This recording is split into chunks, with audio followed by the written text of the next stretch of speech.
हम श्रीमद् भगवद गीता के 13वें अध्याय के 35वें श्लोक को पढ़ रहे हैं। कल एक भक्त से हमारी बात हो रही थी और उसको मैं एड्रेस कर दे रहा हूँ, तो कोई आपको भी मन कान में आ जाए। उनको बताया गया कि आप 10 लेक्चर प्रभुपाद के सुनिए, 1 लेक्चर गुरु महाराज का सुनिए और किसी एक व्यक्ति का लेक्चर तो बिल्कुल मत सुनिए आप। इंटरेस्टिंग है। तो अब ये तो इंटरेस्टिंग उनसे बोलो कि अब उनसे पूछो कि हम ठीक है, अब प्रभुपाद के कौन से लेक्चर में प्रभुपाद ये कह रहे हैं कि मेरे 10 लेक्चर सुनो, अपने गुरु के एक ही लेक्चर को सुनो और किसी भक्त के लेक्चर को तो बिल्कुल ही मत सुनो। किसी एक व्यक्ति के लेक्चर को लगातार बिल्कुल मत सुनिए। क्यों? अरे बड़ा खतरा है भाई, खतरा है। उस व्यक्ति में आप आसक्त हो जाएंगे। देखिए, आप बात समझने का प्रयास कीजिए। हम व्यक्ति में आसक्त नहीं हो रहे होते हैं, व्यक्ति शिक्षा जो दे रहा होता है उसमें आसक्त होते हैं। मान लीजिए मैं कल से बोलना शुरू करूं कि आप सब लोग भगवान बन जाएंगे, तब भी आप आएंगे भगवान बनने के लिए? अरे प्रभु जी तो बड़ा गुड़ रहस्य बता रहे हैं, भगवान बनने का आइडिया दे रहे हैं, तो सब भग जाएंगे यहाँ। एटलीस्ट जो भक्त यहाँ पे हैं वह नहीं आने वाले। भगवान बनने का प्रोग्राम नहीं है यहाँ पे, भगवान के सेवक बनने का प्रोग्राम है। So we are attached to teachings, we are attached to sadhus because we are attached to their words. Obviously we are attached to sadhus. और आसक्ति क्या एक तरफ से होती है, जो टीचर है वह भी तो स्टूडेंट्स को प्रति आसक्त हो जाता है, हो ही जाता है। इतना कोई बहुत दुर्लभ व्यक्ति कोई है जो कृष्ण कथा को सुनने की इच्छा रखे, वो भी रोज, day after day, morning evening, मतलब भूख जागृत हो गई है। देखिए, बहुत सिंपल सी बात बता रहा हूं कि आपकी रुचि कैसे है, मैं प्रमाणित करता हूं। जब भूख नहीं लगी होती है तो व्यक्ति पूछता है क्या बना है आज, करते हैं कि नहीं? और जब भूख लगी होती है तो जो सामने आता है वो खा जाते हैं, है कि नहीं? मतलब प्रसादम। तो अब आप लोग यह सोच के आते हैं कि आज श्लोक में क्या बोला जाएगा, तब आएंगे क्लास में। बताओ, प्लीज रेज हैंड्स। आज तक तो कोई हमको मैसेज पहले से नहीं किया, जरा बताना वो आज श्लोक में क्या होगा, कुछ इंटरेस्ट का है कि नहीं? अरे इतना इंटरेस्ट है कि बिना पढ़े आ जाते, कुछ भी पढ़ा दें, है कि नहीं? कुछ भी पढ़ा दे हम बिना अच्छा ही होगा, गीता से भागवत जो होगा वो सब अच्छा ही होगा, उसमें कोई है ही नहीं, इसमें कोई है अंश है ही नहीं, हमको पढ़ के जाने की जरूरत है ही क्या कि आज क्या पढ़ाया जाएगा, अच्छा ही होगा तो है ना। अच्छा, यहाँ कोई विरोध हो तो बताइए, आप लोग पढ़ के क्यों नहीं आते? अच्छा ही होगा, गीता में बुरा क्या है, अच्छा ही होगा। तो भूख जागृत हो गई ना कथा की। हम तो आपका गुणगान करना है, कोई विरोध हो तो बताइए। जिसको भूख नहीं होगी वो कहेगा आज अच्छा श्लोक है कि नहीं, ये है कि नहीं, वो सोचेगा। तो हमको दुख इस बात का लगा था कि वो व्यक्ति उनको भागवतम के विरुद्ध शिक्षा दे रहे हैं। जो लोग शराबी होते हैं वो नए शराबियों के संग संगत नहीं करते हैं, प्राय उनके क्लब होता है, उनका दोस्त होते हैं। आपके घर में शायद कभी शराब नहीं पिया होगा, हमने देखा है कि कैसे हमारे रिश्तेदार लोग 2-4 लोगों का ग्रुप रहता था, वो आएंगे, इकट्ठा होंगे, पियेंगे, उसके बाद फिर अपना एकांत भजन में चले जाएंगे, फिर आएंगे। तो वो they don't see new people for this, not necessarily. ऐसा भी नहीं कि नए लोग मिलेंगे तो मना करेंगे, लेकिन वही लोग वही जमावड़ा बनता है कि नहीं? पत्ते खेलते होंगे, देखा आपने लोग पत्ते खेलते हैं गाँव में, वही चार कहते हैं चंडाल चौकड़ी इकट्ठी हो जाएगी और दिन भर पत्ते खेलते रहेंगे। इस तरह से वो आसक्त है। आसक्त इसलिए कि एक सेम गोल। और आपका किसी व्यक्ति को कहा जाए कि नहीं आपको अगर प्रवचन अच्छा लग रहा है तो हम मत जाइए, तो ये क्या मतलब है? जब प्रवचन अच्छा ना लगे तब जाएं। तो मैं इसलिए बोल दे रहा हूं कि कहीं और भी इस प्रकार के भक्तों को, हम तो कल्पना भी नहीं कर सकते कि उनको एक भक्त इस प्रकार से बोलेंगे और अन्य भक्तों को भी दिक्कत हो अगर कभी इस प्रकार से हो कि भाई वो प्रवचन क्यों सुनने जाते हो इत्यादि इत्यादि। तो भैया कहूँ हमको अच्छा लगता है, शास्त्र की बात बोल रहे हैं तो क्या दिक्कत है? और सुनने से क्या लाभ होगा, वह श्लोक आप देख ही लीजिएगा। प्रसंग मजरम पाशम आत्मनः कवयो विदु स एव साधुषु कृतो मोक्ष द्वारम अपावृतम। ये जो हमारी आसक्ति है घर परिवार में, देह में, ये बुद्धि नहीं होती है, अजरम है ये, इसको जरा नहीं प्राप्त होती है। इसीलिए स एव साधुषु कृतो, इसी आसक्ति को अगर साधुओं में, साधु संघ में, श्रवण कीर्तन में लगा देंगे तो मोक्ष द्वारम अपावृतम, मोक्ष के द्वार को खोल देगी। आज यहां पे देख लेना किस प्रकार से ये मोक्ष का द्वार खुला है। ये बता दीजिए कि जो उपस्थित भक्त हैं उनमें से किसी ने आज तक भगवत गीता के 13वें अध्याय को पढ़ने की हिम्मत करी है? आपने पढ़ना, हिम्मत तो करिए आपने, एक बार बोल रहे हैं, एक बार करिए। आप में से किसी ने पढ़ने का? ओके, ये ऐसे करिए 5 बार। 5 बार पढ़ी हो। भगवत गीता के 13वें अध्याय को पढ़ने का किसने आज तक प्रयास किया है? इस क्लास के पहले पुस्तक होने के बाद भी स्वीटी गर्ग माता जी ने पढ़ा था। Very good. ये भी कह रही है 5 बार पढ़ा। 5 बार, सबने 5 बार पढ़े नहीं। तो अब लोग धीरे धीरे हाथ खड़ा कर रहे हैं। ओके ओके, क्या हैं भी क्लास में? नहीं। अब हिमांशु बताओ, लगता है हाथ दर्द कर रहा है, हाथ उठ नहीं रहा है। और अब सब लोग याद आ रहा है कि हम लोग तैयार, ठीक है। अच्छा चलिए, अब ये बताइए कि 13वें अध्याय में से कितनी बातें समझ में आई थी जब खुद से पढ़े थे?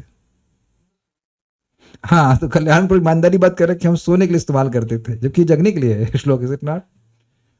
अब मैं अहंकार की बात में नहीं कह रहा हूँ, डिफिकल्ट लगता है, पता नहीं क्या क्षेत्र, कौन क्षेत्र, क्या सब कहानी समझ में भी नहीं आती है। So see we have learn many things, do you agree with this? हम लोग बहुत सारी बात सीखे हैं इस अध्याय में, और बहुत रुचिकर भी लगा होगा आपको ये बात। तो यह केवल भक्त संगत में होता है। मुझे भी ये श्लोक उतना रुचिकर स्वयं पढ़ने में नहीं लगता जितना भक्त संगत में होता है। सो आई एम, जितना आप आ सकते हैं पता नहीं, मैं तो स्टूडेंट्स में बहुत ज़्यादा आ सकता हूँ। देखो, कोई क्लास नहीं मिस करता, जब भी क्लास होती है मैं तुरंत आता हूँ। Is it not? Am I not the best student? है ना, एक दृष्टि से भाई हम भी तो सुनने आ रहे हैं यहाँ पे, प्रपात क्या कह रहे हैं, भगवान क्या कह रहे हैं। कोई आप बताओ, सारी क्लासेस किसने अटेंड करी हैं? Please raise hands. Only me, ये नॉट? तो आप समझिए, ये अटैचमेंट दोनों तरफ से है। हम लोग अगर कृष्ण कथा में आसक्त ना हो तो फिर आसक्त किस में होंगे? फिर फालतू की बातों में आसक्त होंगे, और फिर वो हमारे लिए बंधन का द्वार खोल देगी। तो इस जो ये शिक्षा दी गई है कि आप भक्त संग में आसक्त ना हो, ये गलत है। और इंटरेस्टिंग बात है, वो भक्त उनकी बात माने भी नहीं, इसका मतलब आप ऑलरेडी आसक्त हैं। It is too late now, समझे ना बात? मान लो कोई आपको शराबी थोड़ा पी के देखो यार, थोड़ा पी के देखो, करते करते मान लो साल भर बीत गया, अब आपको शराब की लत लग गई, और दूसरे व्यक्ति कहे नहीं भाई उनकी शराब संगत में ना जाओ, तो आप जाने वाले भी नहीं, सॉरी आप रुकने वाले भी नहीं है, बिकॉज ऑलरेडी है, उसको टेस्ट लग गया, और ये बहुत अच्छा टेस्ट है। अब हम लोग श्लोक को पढ़ लेते हैं, नहीं तो आप कहेंगे श्लोक नहीं पढ़ाते। भगवद गीता के श्रुतिफल इस 13वें अध्याय का श्रुतिफल है। 13वें अध्याय का श्रुतिफल मतलब इसको समझ लेगा जो, केवल सुन लेगा नहीं। ये भारत चलता है, लेकिन जो सुन लेगा वो वाली बात नहीं, जो उसको पढ़ के समझेगा वह मोक्ष की प्राप्ति करेगा। परम पूज्य राधानाथ महाराज समझा रहे थे, मैं शेयर कर दूंगा लेक्चर, वो बहुत सुंदर, श्रीमद् भागवतम के ऊपर। कहते हैं कि देखिए, कोई भी भक्त ना, कोई भी मीन्स एनीवन, अगर परंपरागत तरीके से भगवद गीता या भागवतम को पढ़ा रहे हैं तो सीधे भगवान का संपर्क मिल रहा है। इसलिए इस बात को समझते हुए, इस बात की गंभीरता को समझते हुए व्यक्ति को बड़ी गंभीरता से इस बात को, इन भागवत इस प्रवचनों को समझने का प्रयास करना चाहिए। We are getting direct association of Krishna through the medium of parampara, through a devotee who has been trained in parampara. Very very interesting, बहुत अच्छा था प्रवचन। तो अब पढ़ लेते हैं श्लोक को। हम लोग भगवद गीता के 13वें अध्याय के 35वें श्लोक को पढ़ रहे हैं। तो भगवान यहाँ पे इस अध्याय को समझने का फल बता रहे हैं। क्षेत्र क्षेत्रज्ञयोर एवं अंतरम ज्ञान चक्षुषा, क्षेत्र क्षेत्रज्ञयोरेवं अंतरं ज्ञान चक्षुषा, भूत प्रकृति मोक्षम च ये विदुर्यान्ति ते परम, भूत प्रकृति मोक्षं च ये विदुर्यान्ति ते परम। क्षेत्र क्षेत्रज्ञयोर एवं अंतरम ज्ञान चक्षुषा, क्षेत्र क्षेत्रज्ञयोरेवं अंतरं ज्ञान चक्षुषा, भूत प्रकृति मोक्षम च ये विदुर्यान्ति ते परम, भूत प्रकृति मोक्षं च ये विदुर्यान्ति ते परम। क्षेत्र क्षेत्रज्ञयोरेवं अंतरं ज्ञान चक्षुषा, क्षेत्र क्षेत्रज्ञयोर एवं अंतरम ज्ञान चक्षुषा, भूत प्रकृति मोक्षं च ये विदुर्यान्ति ते परम, भूत प्रकृति मोक्षम च ये विदुर्यान्ति ते परम। जो लोग ज्ञान के चक्षुओं से शरीर तथा शरीर के ज्ञाता के अंतर को देखते हैं और भवबंधन से मुक्ति की विधि को भी जानते हैं, उन्हें परम लक्ष्य प्राप्त होता है। विनोद की बात यह है कि आजकल लोग ज्ञान चक्षु धारण करने की बात छोड़ दीजिए, समान चक्षु पे भी काला चश्मा लगा लेते हैं। आज मैं व्यक्ति को गोगल पहने देखा, हमने कहा यार इन चर्म चक्षुओं से तो ठीक से देखो, उसको भी काला कर रहे हैं। समझ रहे ना मेरी बात? सब कुछ जो बाहर प्रकाश है वह भी काला दिखे, है ना? और सोच रहे हैं कि इससे हम बहुत स्मार्ट दिखेंगे, बहुत ज्ञानी दिखेंगे। तो बताइए ज्ञान चक्षु धारण करने का तो मतलब ही क्या? तो ज्ञान चक्षु का मतलब क्या हुआ? देखिए, ज्ञान चक्षु का मतलब है कि वस्तुओं को वैसा नहीं देखना जैसे वो दिख रही हैं, अपितु वैसा देखना जैसे वास्तविक रूपता में है। हमने समझाया था ना आपको कि ये आपको देह दिख रहा है, लेकिन हम लोग देह नहीं हैं। तो ये भले ही हम आत्मा को ऐसे डायरेक्ट नहीं देख पा रहे हैं, लेकिन ज्ञान के चक्षु से देखना कि मैं इस देह से पृथक एक आत्मा हूं। और इंसिडेंटली बाकी लोग भी ऐसे ही हैं। वो काले गोरे मोटे पतले लंबे ऊंचे ऐसा कुछ भी नहीं है। और उस तरह से हम लोग प्रयास करके ज्ञान के द्वारा अपनी बुद्धि को स्थिर करते हुए सभी के प्रति सम, अर्थात सभी के प्रति शब्द था सुहृद की भावना से रखते होंगे। सम का मतलब उदासीन नहीं। सम का मतलब आप सोच रहे होंगे सम मतलब उदासीन, सम का मतलब उदासीन नहीं। आप देखिए कि एक कल्प वृक्ष सबके प्रति सम रहता है, मतलब जो उससे जो कुछ मांगता है वो उसको वह देता है, वो उदासीन नहीं रहता है। सम का यह अर्थ है कि ऐसा कोई हमारा फेवरेट हो और ऐसा हमारा क्या कहते हैं नॉन फेवरेट, ऐसा नहीं। सभी का कल्याण के बारे में सोचें, ये है सम का अर्थ, ये ज्ञान का लक्षण है।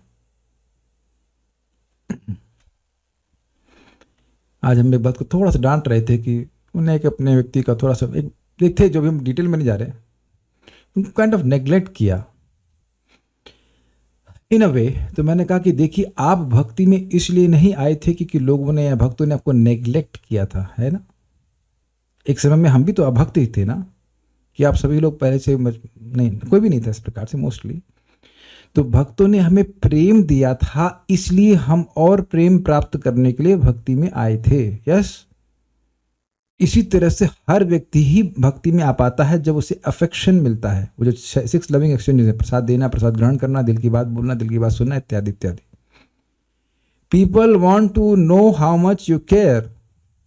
तो अब इन सभी बातों का मतलब किससे है? ज्ञान से है। जब ये अवेयरनेस हो कि मैं कृष्ण को प्रिय हूं, अगर ये समझ में आएगा तो ये समझ में आएगा, चाहे वो स्त्री हो, चाहे पुरुष हो, चाहे वो चांडाल भी क्यों ना हो, वह किसी भी योनि में हो, वह भगवान को प्रिय है। व्यक्ति सहायता करने का प्रयास करेगा। In the mood of a servant, how can I give some affection to that person so that he can advance in Krishna consciousness. बहुत विस्तार नहीं करते, अनुभव पे आइए। ये मतलब जो मतलब क्या है? जो का मतलब जो कोई भी, इसमें कोई वर्णाश्रम का लिमिटेशन नहीं। जब भी आप ये शब्द देखें ये इस तरह से, तो मतलब कोई भी, इसमें कोई बाउंडेशन नहीं कि ये कर सकता है और ये नहीं कर सकता है। जो कोई भी, यानी इस क्लास में उपस्थित हर कोई व्यक्ति जो इस अध्याय को समझा है, वो MBBS किया हो कि नहीं किया हो, या M.Tech किया हो कि नहीं किया, उसमें कोई मतलब नहीं। जो कोई इस बात को समझता है, एवं इस प्रकार का मतलब जैसे भगवान ने समझाया उस प्रकार, अपनी प्रकार से नहीं।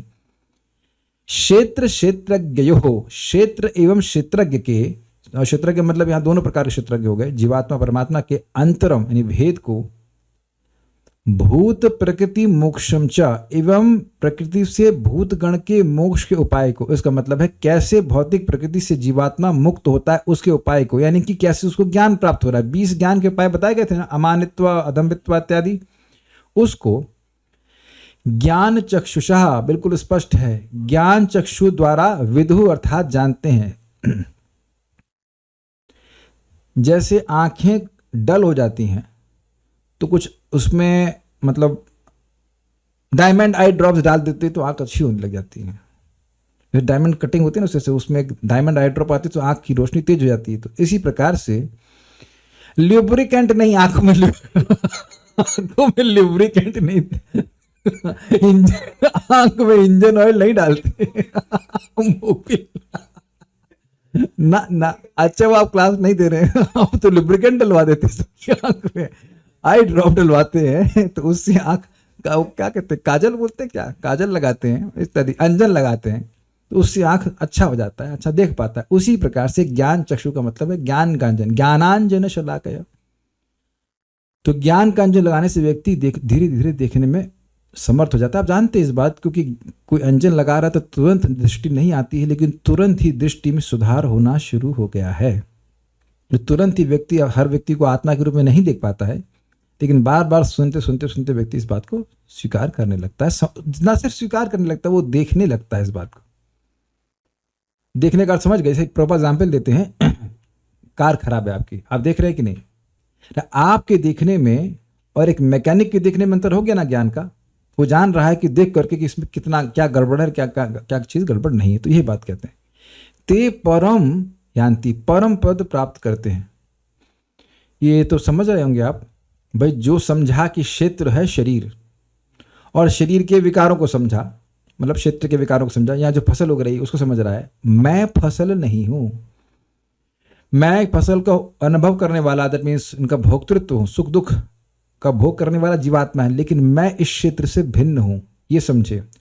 और मैं भगवान भी नहीं हूँ, ये समझना बहुत जरूरी है। अगर व्यक्ति समझ गया, समझ रहा है कि मैं भगवान है तो नहीं लेकिन भगवान बन सकता है, तो वहां भी वह अंतर नहीं समझ रहा। देख रहे हैं, क्षेत्र क्षेत्रज्ञ का अंतर, अर्थात क्षेत्र और जीवात्मा क्षेत्रज्ञ, जीवात्मा क्षेत्रज्ञ और परमात्मा क्षेत्रज्ञ, और परमात्मा क्षेत्रज्ञ और क्षेत्र में, इन तीनों में क्या अंतर है वो समझेगा। यानी इन तीनों में हमेशा अंतर बना रहता है, वो कभी एक नहीं हो सकते हैं। इसको ज्ञान के चक्षुओं से समझे, जैसे कि आप सुन रहे हो उसके द्वारा समझे कि भाई हम भगवान कभी नहीं बन सकते। चाहे कोई भी महात्मा बोल दे कि वह हम लोग भगवान बन सकते हैं क्योंकि मार्ग मिल गया है, तो उनसे पूछो कि भगवत गीता में तो भगवान ने इतने सारे मार्ग बताए हैं, कोई मार्ग नहीं बताया जिसमें वह कह दे कि जीवात्मा भगवान बन सकता है। तो आपने क्या भगवत गीता के बाहर कोई मार्ग निकाल लिया? और चलो झगड़ा ना करें, लेकिन बात उनकी बिल्कुल अस्वीकृत हो जाएगी। गीता के आधार के, गीता को कोई, भगवत गीता के विरुद्ध कोई शास्त्र, कोई भी साधु नहीं बोल सकता है। तो अगर कोई भी व्यक्ति इस बात को कहता है कि हम भगवान बन सकते हैं, तो आप क्या कहेंगे? नहीं, हम आपकी बात बिल्कुल स्वीकार नहीं कर सकते, क्योंकि उनमें अंतर है। जीवात्मा गुणात्मक रूप से एक है, लेकिन मात्रात्मक रूप से बहुत बड़ा भेद है। अब आप कहेंगे प्रभु जब एक ही बात बार बार क्यों बोलते हैं? अभी विचार कीजिए कि जब इतने बड़े बड़े लोग भी इसमें गड़बड़ कर जा रहे हैं, तब हम लोगों की क्या स्थिति हो सकती है? मैं फिर से रिपीट कर रहा हूं, समझे मैंने मैं क्या कहा? आप लोग कई बार देखे ना प्रभुपाद ये बात क्यों कहते हैं कि हम भगवान नहीं बन सकते? क्योंकि जो उच्च कोटि के अध्यात्मवादी हैं वह भी इसमें भ्रमित हो जाते हैं और सोचते हैं कि आत्मा और परमात्मा एक हैं। तो ऐसा व्यक्ति भी भगवान की प्राप्ति कैसे करेगा बताइए? जब हाँ वो भगवान आप बन नहीं सकते हो और भगवान बनना चाहते हो, जब गोल ही गड़बड़ है तो गोल मिलेगा ही नहीं ना। असंभव गोल की प्राप्ति किसी भी साधन से नहीं हो सकती है। तो इसलिए समझना जरूरी है कि जीव कृष्ण का अंश है। मत पर शब्द आया था, अनादि मत परम ब्रह्मन, ना सत ना सत्य ना सदोच्यते, ना तो वह सत है अर्थात कार्य, न वो असत है यानी प्रधान, और न और वह मत पर है, वह मेरे परायण है, मेरा सेवक है और अनादि है। ये सब जीवात्मा के गुणों को बताया गया। तो इस प्रकार से जीव भगवान और प्रकृति के भेद को जो ज्ञान के द्वारा समझता है, और उसके बाद केवल यही समझना आवश्यक नहीं है कैसे भूत अर्थात जीव की प्रकृति से मोक्ष होता है, कैसे उसका वो उपाय करे। ये विदु जो लोग जानते हैं वे परम जानती, वे परम पद को यानी भगवान के धाम की प्राप्ति करते हैं।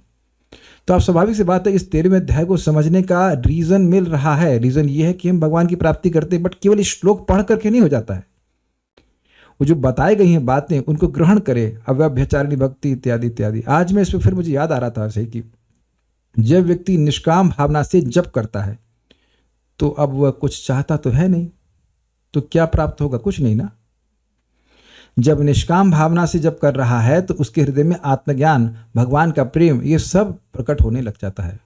तो ये समझ करके व्यक्ति को जप करना चाहिए।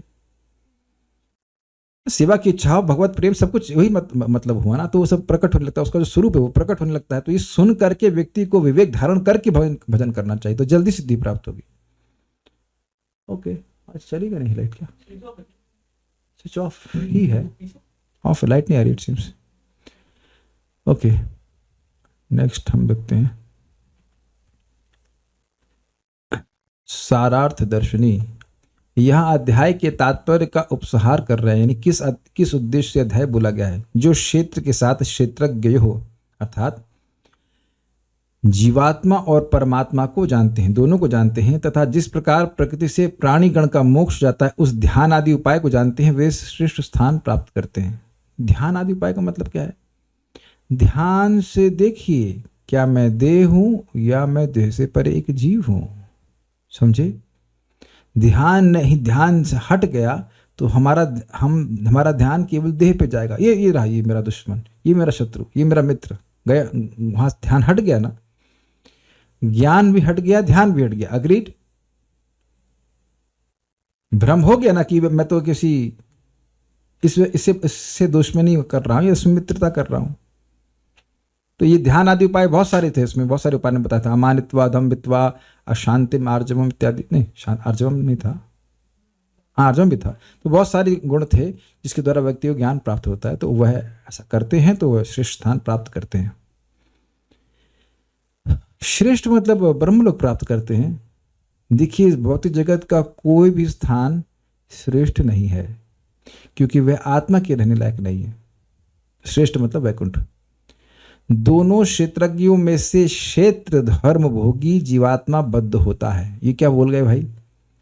जो क्षेत्र का धर्म है, जो क्षेत्र का वह ना हटाया जाने वाला गुण, जो क्षेत्र से कभी अलग नहीं कर सकते। ये शरीर क्षेत्र है ना, उसके कुछ गुण भगवान ने बताए थे, उनके विकार आदि बताए थे, तो वह उससे कभी अलग नहीं होते हैं। इस क्षेत्र के ही विकार हैं सुख और दुख, और उनका अनुभव कौन करता है? आत्मा करता है। तो वो जीवात्मा बद्ध होता है। जो इस शरीर से, मन से उत्पन्न होने वाले सुख दुख, यानी जो भी विकार आदि हो रहे हैं, उसका भोग करता है, वह बद्ध जीवात्मा होता है। जो मुक्त आत्मा है वो शरीर के सुख दुख से परे होता है। बद्ध जीव मतलब who has been conditioned, who has been bound to experience the joy and happiness of this body. बद्ध जीव मतलब जो अपने मिथ्या अहंकार के कारण अपने शरीर के सुख दुख से अपनी पहचान करने के लिए बद्ध है। शरीर में जो सुख दुख उत्पन्न हो रहे हैं उससे वह अपनी पहचान करता है। मेरी पाँव में दर्द हो रहा है या मुझे दर्द हो रहा है, इस तरह से सोचता है। तो ये हमारी बद्धता है, बांधा गया है मिथ्या अहंकार की ग्रंथि के द्वारा अपने इस अंतःकरण से हम लोगों को। इसको कहा जाता है बद्ध जीवात्मा। समझ में आ गया? इसे कहते हैं बद्ध। मुझे क्रोध आता है तो ये क्रोध या काम या लोभ या जो कुछ भी है, ये हमारी बद्धता है। बद्धता समझ रहे हैं? ये दुर्गुण आत्मा में नहीं है, ये अंतःकरण के दुर्गुण है, और मिथ्या अहंकार से बंधे हुए हम लोग। इसलिए अपने आप को एकदम अशक्य मानते कि हमें ऐसा करना ही पड़ेगा। क्लियर? समझ में आ रहा है सबको ये बात? एवं वही ज्ञान के उदय से मुक्त होता है। यानी कि वही का क्या मतलब है? परमात्मा मुक्त नहीं होते हैं, क्योंकि परमात्मा बद्ध हुए भी नहीं कभी। जो कोई व्यक्ति बंधन में पड़ा ही नहीं, वो पवन प्रभु हाथ खोलिए अपने। हाँ, तो आप पवन प्रभु हमारा मजाक समझ गए। जब हाथ, वो राजकुमार वो देख रहे हैं किसने बांध दिया, तो हाथ जब बंधे ही नहीं है तो खोलने का मतलब ही नहीं है। तो वही का मतलब है कि कौन भूत प्रकृति मोक्षम, मतलब कौन मुक्त होगा? जो जीवात्मा है वह मुक्त होगा। भगवान के मुक्त होने की बात ही नहीं, वो तो नित्य मुक्त हैं। ये कहने का अर्थ बहुत बड़ी बात है ये। हाँ, इससे जीवात्मा और परमात्मा में भेद हो गया कि नहीं? परमात्मा नित्य मुक्त है, यद्यपि इस जगत में रहते हैं, क्योंकि जगत के सुख दुख से उनको कोई मतलब नहीं है। और हम लोगों को मुक्त होने की जरूरत है, क्योंकि हमें शरीर के सुख दुख से प्रभावित हो जाते हैं। यही इस 13वें अध्याय में निरूपित हुआ है। गीता भूषण टीका। यही का मतलब समझ गए। इसके अलावा कोई भी धारणा कर रहा है कि मैं भगवान बन जाऊंगा, ये हो जाएगा, वो हो जाएगा, वो सब यहां निरूपित नहीं हुआ है। ये आप लोग कहेंगे ये सब बातें क्यों बार बार कहते हैं? क्योंकि लोग गीता प्रवचन के नाम पर यही बातें कहते रहते हैं कि तुम मुक्त हो जाओगे, तुम भगवान बन जाओगे। और अभी 14वें अध्याय में आप देखेंगे फिर वहां पर बात आ जाएगी, ऐसा कुछ नहीं होता है। गीता भूषण टीका। इस अध्याय का उपसंहार करते हुए भगवान इस ज्ञान के फल को कह रहे हैं। काफी इंटरेस्टिंग है कि ज्ञान के फल को जानने की जरूरत क्या है। इस जगत में आप देखेंगे कि हम कोई ज्ञान प्राप्त करें या ना करें, पहले उस ज्ञान के फल को सुनते हैं। बीटेक करना चाहते हैं तो क्यों करना चाहते हो? क्या आपको उसका फल नहीं पता है? फल प्राप्त नहीं है, फल पहले ही पता रहता है, तब उसके लिए प्रयास करता है। एमबीबीएस करना चाहते हैं इत्यादि इत्यादि। तो ज्ञान का फल यहां भगवान इंटरेस्टिंगली बाद में बता रहे हैं, लेकिन जो भी है, अगर मालूम चल जाए तो व्यक्ति उसको गंभीरता से समझेगा। मान लो उसने अध्याय ध्यान से ना भी पढ़ा हो तो फल सुन करके फिर चेक करेगा, चलो कोई श्लोक ना समझ में आए तो समझ लेता हूं उसको ठीक से।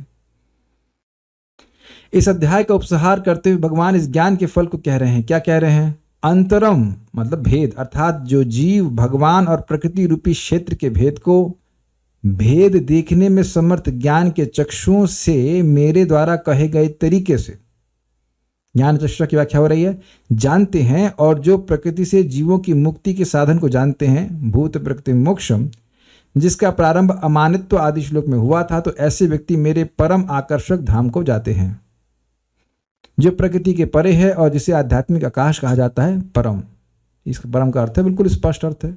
कुछ नहीं समझ में आया? समझ में आ गई बात? इजी है। जीव और भगवान दोनों ही शरीर में स्थित हैं। जीव शरीर के गुणों से में आसक्त होने के कारण बंधन में हो जाता है, किंतु यदि वह भगवान को समझ जाता है तो वह मुक्त हो जाता है। एक बात समझिए, अगर मैं यह समझूं कि मैं बंधन में हूं, पॉइंट 1, और यह समझूं कि परमात्मा भगवान श्री कृष्ण हैं और वह बंधन में नहीं हैं, पॉइंट नंबर 2, और तीसरा कि वो मेरे सुहृद हैं, अगर मैं उनसे प्रार्थना करता हूं, उनकी सहायता मांगता हूं, तो वह निश्चित ही मेरे बंधन को खोल सकते हैं। तो मेरे बंधन खुल जाएंगे? जी हाँ, बिल्कुल खुल जाएंगे।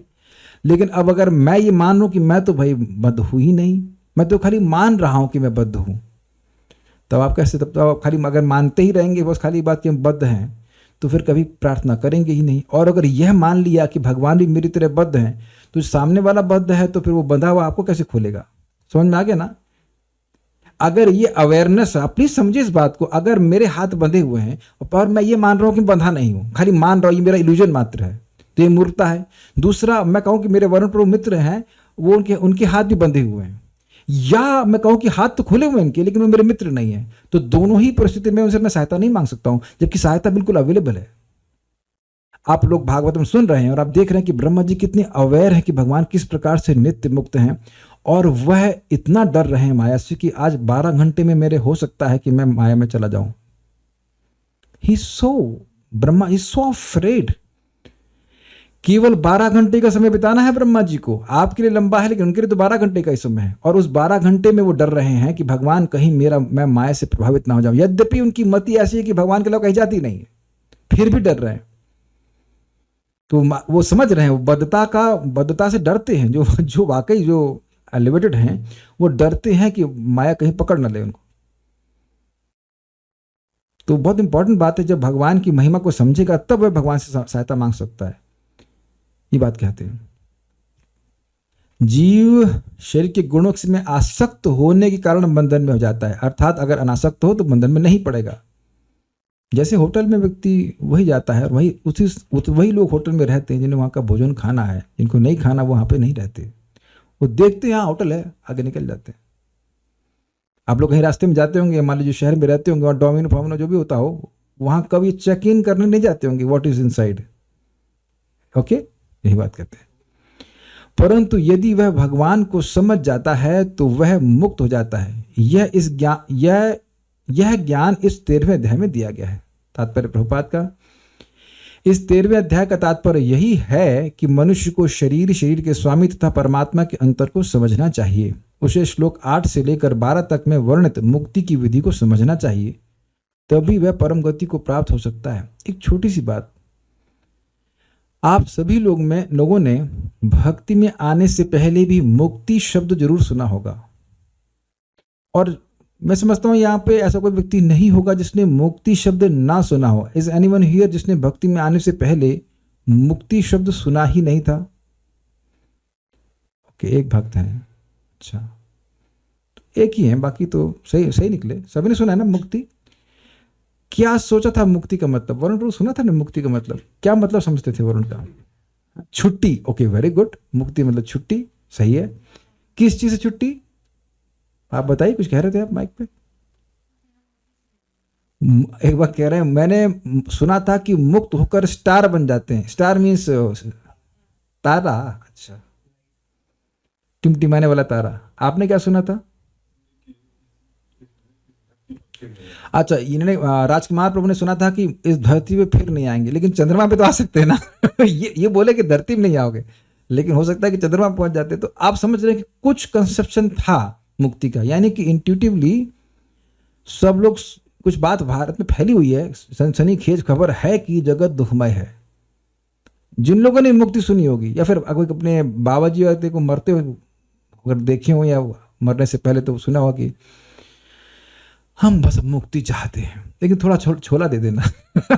मरते मरते लोग सोचते हैं, but there is a conception of mukti. लेकिन अब सेकंड क्वेश्चन, किसको पता था कि मुक्त होने का साधन क्या है? This is interesting. ललिता माता जी को पता नहीं, मैं इस्कॉन में आने से पहले आपको पता था? इस्कॉन में आने से कैसे पहले किसको पता था कि मुक्ति का कौन साधन है? आपको पता था? क्या पता था, बताइए। कृष्ण की भक्त तो सुंदरा माता जी को पता था। राधा किंकरी माता जी को पता था, चलिए तो कुछ ज्ञानी लोग हैं यहाँ पे, वेरी गुड। लेकिन अन्य लोगों को शायद ये पता होगा कुछ साधन होता होगा मुक्ति का, लेकिन हमको नहीं पता कि मुक्त कैसे होना है। सो सी भगवत गीता के केवल 8 से 12 4 श्लोकों को पढ़ लेने से व्यक्ति समझ जाएगा। ज़्यादा क्यों पढ़ते हैं, केवल 4 श्लोक पढ़ें और समझ लें, उसका अभ्यास करें तो व्यक्ति समझ जाएगा कि मुक्त कैसे हो। दैट मीन्स कितनी रेयर नॉलेज है और कितनी आसानी से मिल जाती है। आगे बढ़ते हैं। तभी वह परम गति को प्राप्त हो सकता है, यानी कि श्लोक 8 से 12 इसमें अमानित्वादी श्लोक था, वह नहीं समझे तो मुक्त नहीं हो सकते।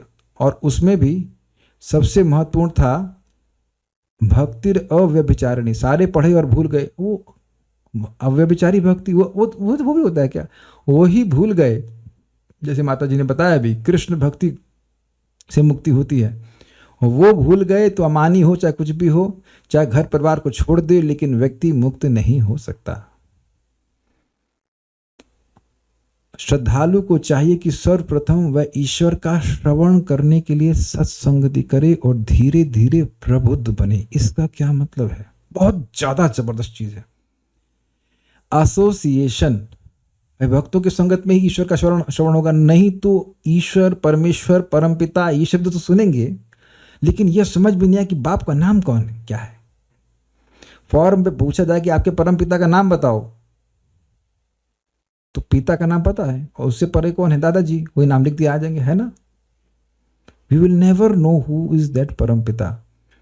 जहां भी इस तरह के ध्यान शिविर चलते हैं, हम जानते हैं परम पिता परमेश्वर परमात्मा का ध्यान करते हैं, लेकिन उधर सब जीरो। हो सकता है अपने बाप का ध्यान करते हो, अपनी प्रेमिका का ध्यान करते हो, लेकिन परम पिता परमेश्वर का नहीं करते। कभी आप लोग संग ऐसा हुआ है कि आपने बहुत अच्छे से भगवान को देखा हो और आप मंदिर से बाहर आए या चल भी रहे, तब भी कुछ कुछ भगवान की स्मृति होती हो ही जाती होगी। वहां इतना कितना आसान है ना परम पिता का ध्यान करना। तो आप समझ लीजिए, जब तक व्यक्ति भगवान के बारे में स्पष्ट भक्तों से श्रवण नहीं करता है, उसे कुछ नहीं समझ आएगा। और ऐसा करने से वह धीरे धीरे प्रबुद्ध, बुद्ध मतलब बुद्धू नहीं, बुद्ध मतलब बुद्धिमान, और प्रबुद्ध मतलब प्रकृष्ट बुद्ध, उसको जैसा सुना था वैसा दिखने भी लग जाएगा। शुरुआत में सुनते हैं जगत दुख का घर है, हाँ दुख का घर है, रिपीट भी कर देगा, लेकिन इतना दुखी तो नहीं हूं मैं। फिर धीरे धीरे दिखने लगता है, मैं क्लियरली बोल रहा हूँ, धीरे धीरे हमें दिखने लगता है। Every time I do sense gratification I have become miserable. जितनी बार मैंने किसी भी प्रकार की इंद्रिय तृप्ति की है वो मुझे मिजरेबल बनाती है। अब बताइए कोई व्यक्ति रियली अगर अनुभव करने लग जाए कि ये कार्य करके मैं मिजरेबल हो रहा हूं, तो उसको क्यों करेगा।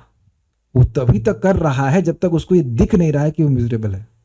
आप समझ गए ना मैं क्या कहना चाहता हूं। मात्रा स्पर्श अस्तु कौन्तेय इत्यादि, मेरी इंद्रियां जब भी इंद्रिय विषयों को प्राप्त टच कर रही हैं तो मैं दुखी हो रहा हूं। जैसे आप देखिए प्रैक्टिकल, हम लोग गीता क्लास पढ़ते हैं सुनते हैं तो शुरुआत में तो सामान्य सा लगता है, लेकिन बाद में दिखने लगता है भाई गीता क्लास में तो हम प्रसन्न हो रहे हैं, और दुनिया की क्लास में हम बिल्कुल तुरंत उसी समय दुखी होना शुरू हो देते हैं। तो अब आप डरेंगे कि ना कि भाई दुनिया की बात ना सुनने को मिले। भाई मान लीजिए कोई, जैसे हम लोग इस रूम के बाहर जाएं और पता चल जाए कि कोई व्यक्ति पीटेगा, तब तो शायद आप गीता क्लास सुनने के लिए इच्छुक हो जाएंगे और चले क्लास और चले क्लास। जैसे ही बाहर निकलूंगा कि लोग पीटेंगे।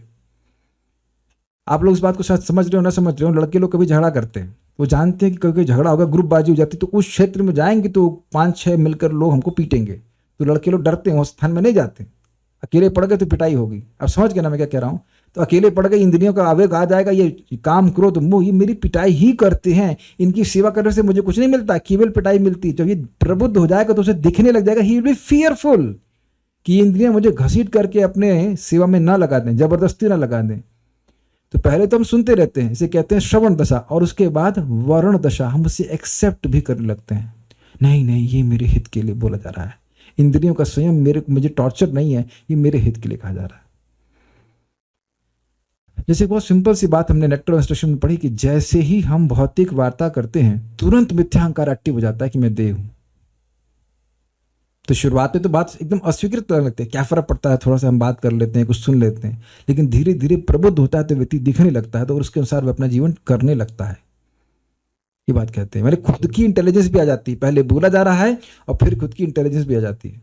जैसे मान लीजिए कोई किसी को कहे कि भाई अचार खाने से एसिडिटी होती है, अरे कुछ नहीं होता, सब बराबर है, तब खाना शुरू करे, यार ये तो हो रहा है, सही कह रहे थे, गलत तो नहीं कह रहे थे वो।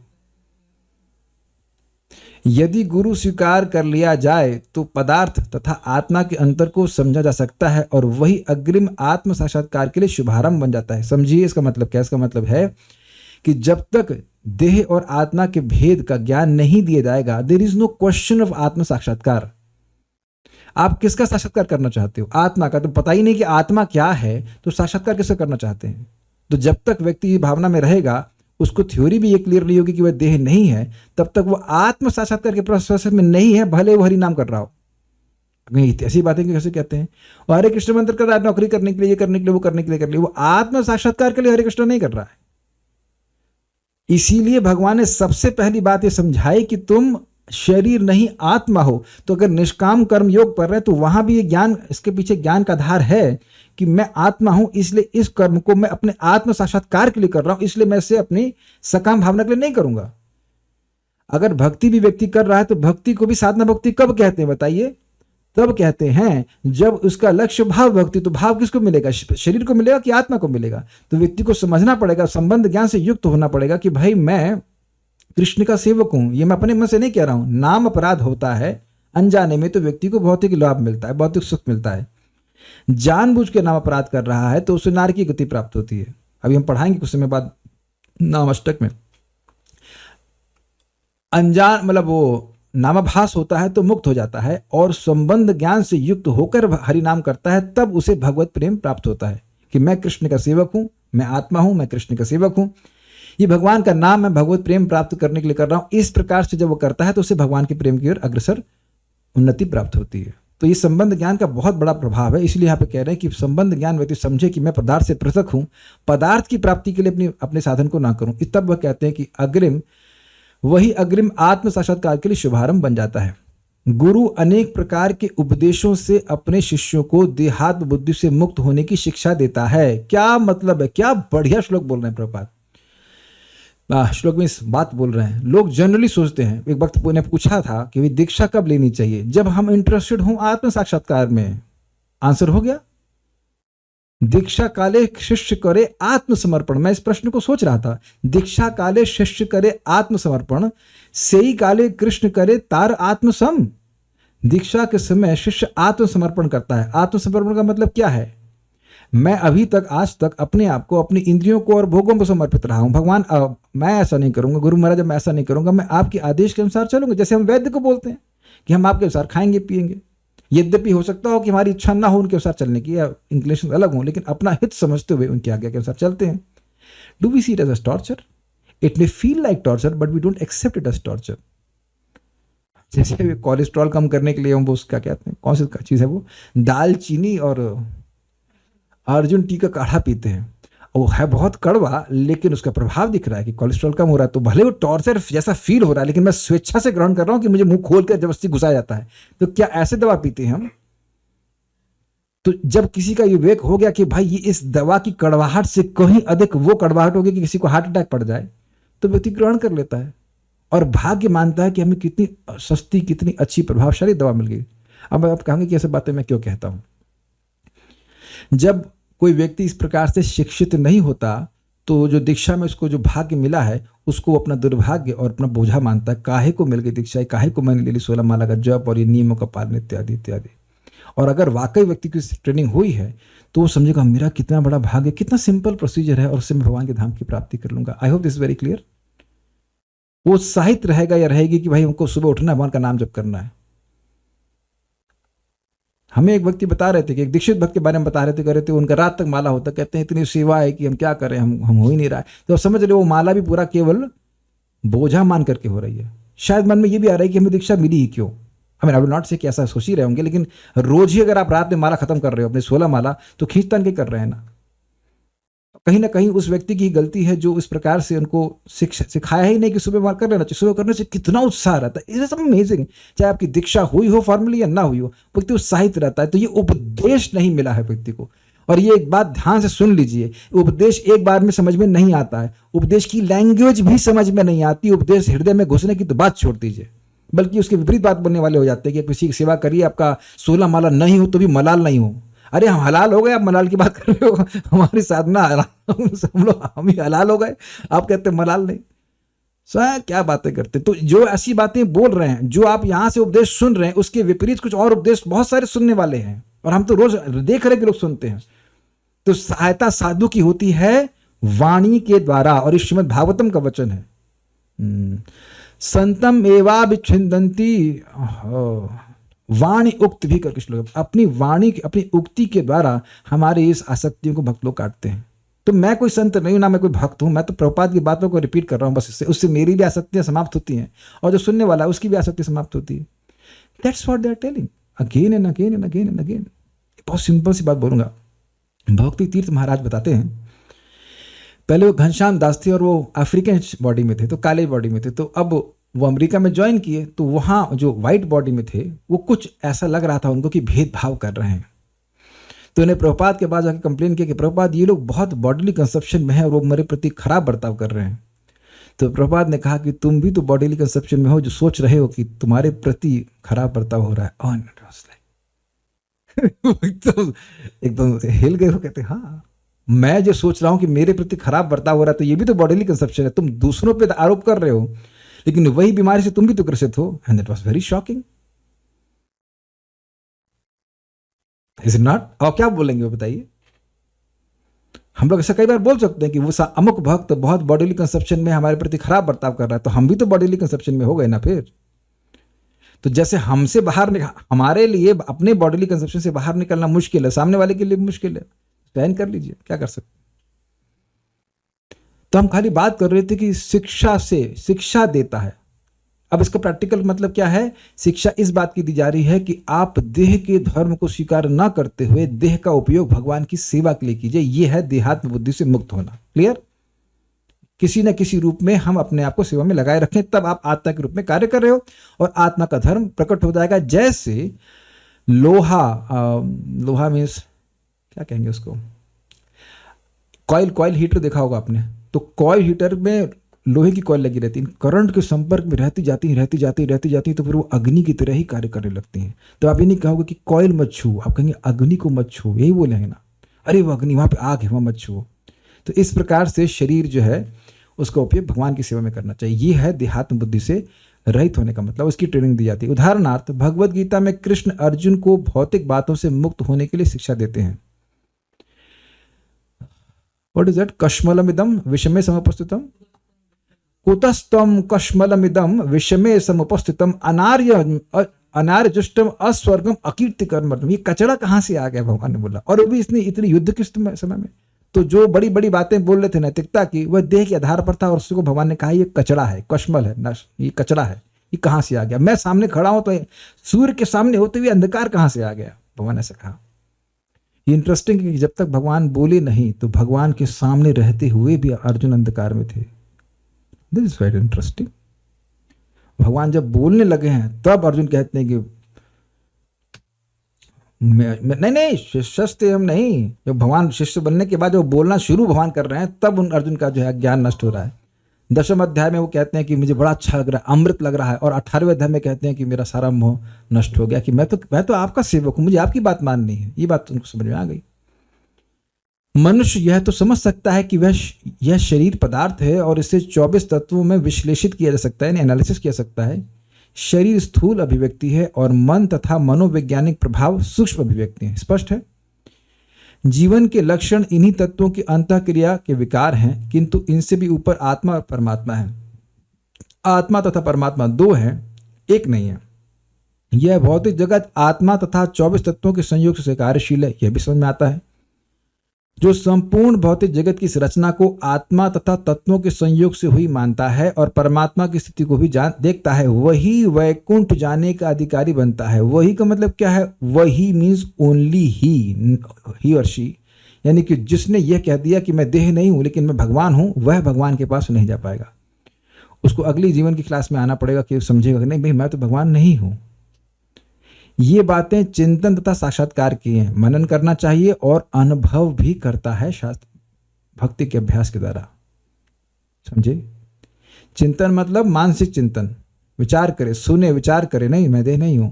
और भक्ति करते करते करते व्यक्ति को अनुभव भी होने लगता है कि नहीं, मैं देह नहीं हूं, I am not this body. मनुष्य को चाहिए कि गुरु की सहायता से इस अध्याय को भली भांति समझ ले। ये भी इंपॉर्टेंट है क्योंकि जो व्यक्ति अभ्यास किया वो अधिक समझता है और वो समझा पाएगा। इस तरह श्रीमद् भगवद गीता के 13वें अध्याय प्रकृति पुरुष तथा चेतना का भक्ति विधान तात्पर्य पूर्ण हुआ। तो आज भगवान की कृपा से 13वां अध्याय पूर्ण हुआ। कुछ भक्तों का कुछ प्रश्न है क्या? नहीं, मुक्त हो। अच्छा, वो कमेंट्स थे, ठीक है sir, there no questions. Hopefully आप सब लोग समझ गए। तो मुझे लगता है कि सब लोग को एक बार देख लेता हूँ। सभी लोग वैकुंठ जाने के लिए तैयार हैं और सब पहुंचेंगे भी, क्योंकि सारे सबके फंडामेंटल्स क्लियर हो गए होंगे भगवान के पास वापस जाने के लिए। तो स्टॉप ना। श्रीमद् भगवद गीता की जय, श्रील प्रभुपाद की जय, निताई गौर प्रेमानंदे।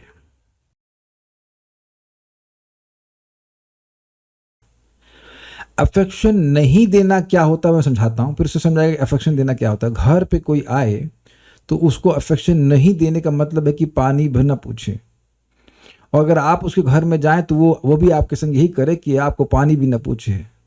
ठीक, भूंगते भोजते आ गया, क्लियर। अच्छा, दूसरा अफेक्शन ना देने का मतलब होता है कि कोई आए और उससे बात भी ना करें आप, और ना ही वो आपसे बात करे। जो लोग शादीशुदा है वो जानते हैं कि पत्नी को ज़्यादा कुछ नहीं करना है। माता जी लोग जानते हैं बस कुछ नहीं करना, खाना बनाती रहिए और बात मत कीजिए। Do you agree? कभी किया आपने ट्राई साहब ब्रह्मास्त्र का प्रयोग? नहीं, हम लोग ऐसा कभी नहीं करते। हम लोग अपने पति से कभी झगड़ा नहीं करते। We are very good wives ऐसा बोल सकते हैं, लेकिन ऐसा कभी ना कभी किए होंगे। बहुत गुस्सा हो गई हैं, खाना बना रही हैं लेकिन बात नहीं करेंगे तो बड़ा खराब लगता है। तो वो तो बड़ा खराब लगता है, ये क्या हो गया। झुक जाते हैं पति, भाई क्या हो गया, क्या हो गया माता जी, हमारा श्रीमती जी क्या हो गया। तो यानी कि बात नहीं करना ये झगड़ा का सूचक है। क्लियर हो गया कि नहीं? और गिफ्ट नहीं देना, गिफ्ट स्वीकारना। लेकिन गिफ्ट तो खैर अब रोज क्या देता है व्यक्ति, लेकिन फिर भी नहीं कुछ दे रहा, कभी कुछ दिया ही नहीं और हो जाता है। मान लो पत्नी को कोई साड़ी ना दे, कुछ वो ना दे, तो पत्नी सोचे कि लगता है इसका मन कहीं किसी और पे चला गया, हमें कुछ दे ही नहीं रहा है। तो ये जगत में आप देखते हैं कि किसी से आप प्रेम करते हैं तो किसी को कुछ गिफ्ट देते हैं, कुछ गिफ्ट स्वीकार करते हैं। स्वीकार भी करना होता है, स्वीकार भी करना होता है। देखिए, वैल्यू उस गिफ्ट की नहीं होती है, वैल्यू अफेक्शन की होती है। कोई भक्त बड़े प्रेम से आपको कुछ भी लाके देता है, मान लो कुछ फल लाके दे रहा है, कुछ भी लाके दे रहा है, you should understand, you should learn to accept his affection. मैंने सुना है परम पूज्य राधानाथ महाराज, उनका स्वास्थ्य ठीक नहीं रहता, और मैंने सुना भक्तों से कि वो कभी कभी कोई लोग उनको इन्वाइट करते हैं प्रसाद के लिए जो भी, तो वह वस्तु भी वो ग्रहण कर लेते हैं जिसके लिए बाद में उनको उल्टी करनी पड़ती है। We can't eat that thing, is so amazing. एक कोई शिष्या थी, उनकी शादी थी जुहू में, तो महाराज मीटिंग थे, मीटिंग में थे, बड़ी महत्वपूर्ण मीटिंग में, जुहू की मीटिंग में थे। तो बीच में समय निकाल करके वो आए उस शादी में, टेंट मतलब कुछ समय अपने वहाँ पे रहे, क्योंकि उन्होंने बोला था कि उन्होंने रिक्वेस्ट किया था कि आप मेरी शादी में आइएगा। That much affectionate and personal Maharaj. एक लेक्चर भी मैं सुन रहा था भक्ति विज्ञान महाराज का, ऋषिया की यात्रा में कुछ परेशान थी, बहुत ज़्यादा परेशानी थी, और बहुत his faith was challenged. That means भक्ति विज्ञान महाराज बहुत वो परेशान थे। तो महाराज उनके संग कुछ विल्डरनेस कहते हैं ना, जंगल ऐसे थे क्षेत्र में, घंटों घंटों बाकी बात किए। तो महाराज कह रहे थे, भक्ति विज्ञान महाराज के शिष्य कह रहे थे कि I was surprise how much personal Maharaj is. एक व्यक्ति के लिए, एक जीव के लिए इतने घंटे देने के लिए तैयार है। और कहते हैं मैं खुद ऐसा नहीं कर सकता, लेकिन महाराज ने ऐसा किया। ये सब है अफेक्शन का, यही 6 मतलब होते हैं। किसी के प्रति भी आपका अफेक्शन है तो कुछ गिफ्ट देना, गिफ्ट स्वीकार करना, लेकिन ये नहीं खाली गिफ्ट देना गिफ्ट स्वीकार ना करें, गिफ्ट स्वीकार भी करना, और उसके बाद भोजन के लिए देना, भोजन स्वीकार करना, और मेन है गुह्यम आख्याति पृच्छति, हृदय की बात को कहना, हृदय की बात को सुनना। ये सब चीजें हैं, इसके द्वारा हम अफेक्शन देते हैं, लेते हैं। और उसको हम इसको पढ़ा भी चुके हैं। आप नेक्टर स्टेशन में श्लोक को देख लीजिए, वहां प्रभुपाद कहते हैं इसी के द्वारा संपूर्ण कृष्ण भावनामृत आंदोलन पूरे विश्व में फैल रहा है। Like this. ये बात भक्तों के बीच की हो रही है या सामान्य? अफेक्शन क्या केवल भक्तों के बीच में होता है? ये प्राणी मात्र में अफेक्शन होता है? और मान लो पति पत्नी या कोई दोस्त है, वो दोनों भक्त बन गए, तो क्या वो मनुष्य नहीं रह गए? आध्यात्मिक जगत में भी यही चल रहा है। भूंगते भोजते चेवा बोल रहा हूं तो याद आ रहा है कि गोप कुमार वहां पहुंचते हैं, नंदग्राम में बैठे हुए हैं, और वो हॉल में बैठे हैं, और कृष्ण बलराम आ गए हैं। तो डाइनिंग टेबल ऐसा कुछ होगा वहाँ पे, जो भी रहता हो, वहाँ बैठे कृष्ण बलराम, उसके कृष्ण भगवान बलराम बैठे हैं, कृष्ण भगवान बैठे हैं और गोप कुमार बैठे हुए हैं, यानी स्वरूप का नाम है। तो राधा रानी मनोहर लड्डू लेके आती है कृष्ण के लिए। कृष्ण खाते हैं, कहते हैं अब सभी लोग राधा रानी को देख रहे हैं, क्या इतनी थक के हमारा लड़का आया है और तुम इतना खराब वस्तु लेके नहीं। वो आधा खाकर छोड़ देते हैं और वो मनोहर लड्डू जब ये खाते हैं सूर्य को मिलता है, कहते हैं ओ वो हिल जाते हैं, ये क्या है। एवरीवन इज लाफिंग कि राधा रानी तो बहुत अच्छा बनाती है। अच्छा मीन्स अनलिमिटेडली अच्छा, there is no limit, there is the highest limit. Krishna मजाक कर रहे हैं। तब देख रहे हैं इस प्रकार से आप गोलोक में चल रहे हैं, वहां भी खान पान चल रहा है। या कोई भक्त कहता है मित्र मेरी माँ ने तुम्हारे लिए बहुत अच्छा वस्तु ली है, अरे मैं किसी को नहीं दूंगा। नहीं नहीं मित्र दो दो, कृष्ण बोलते हैं।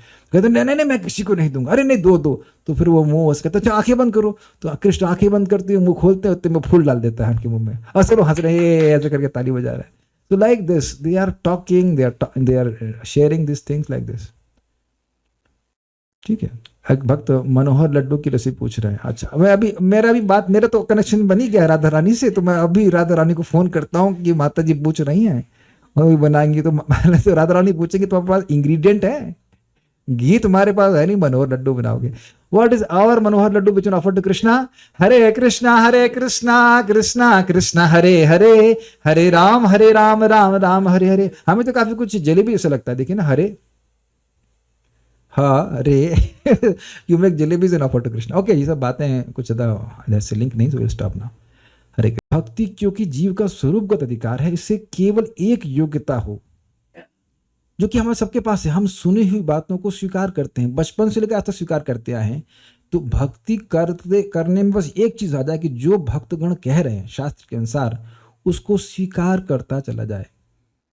ये तो बहुत आसान बात है ना, शास्त्र में लिखा है, सामने लिखा है, देखिए दिखाया जा रहा है, जो कुछ है वो स्वीकार करता जाए। अभी हमने सुना अन्य त्वम जानता, भगवान को नहीं जानते हैं और भगवान की प्राप्ति का उपाय भी नहीं जानते, लेकिन श्रुत्वान ये भ्य उपासते, अन्यों से सुनकर के अगर भगवान का उपासना करते हैं तो ते पिचाति तुरंत मृत्यु श्रुति परायण, वह मृत्यु को पार करने की विद्या को सीख जाते हैं, मृत्यु को पार कर जाते हैं। What an amazing process. केवल सुनता रहे और बस भगवान की भक्ति करता रहे और वह पार हो जाएगा। सार्वभौमिक विद्या है, कोई भी सीख सकता है, एनी वन कैन डू। इसीलिए महाप्रभु ने कहा जारी देखो तारे कहो कृष्ण उपदेश। अगर वो उपदेश सुनना शुरू कर दिया कृष्ण का, ना कि हमारा, तो पक्का भगवान के पास चला जाएगा। क्योंकि ये पोटेंसी हर मनुष्य में एटलीस्ट है कि जो सुनी बात है उनको स्वीकार करने ही लगता है, जो बार बार सुनता है। झूठ तो होता है तब भी, और सत्य होगा तो क्यों नहीं। Give them an opportunity. So will stop. Hare Krishna.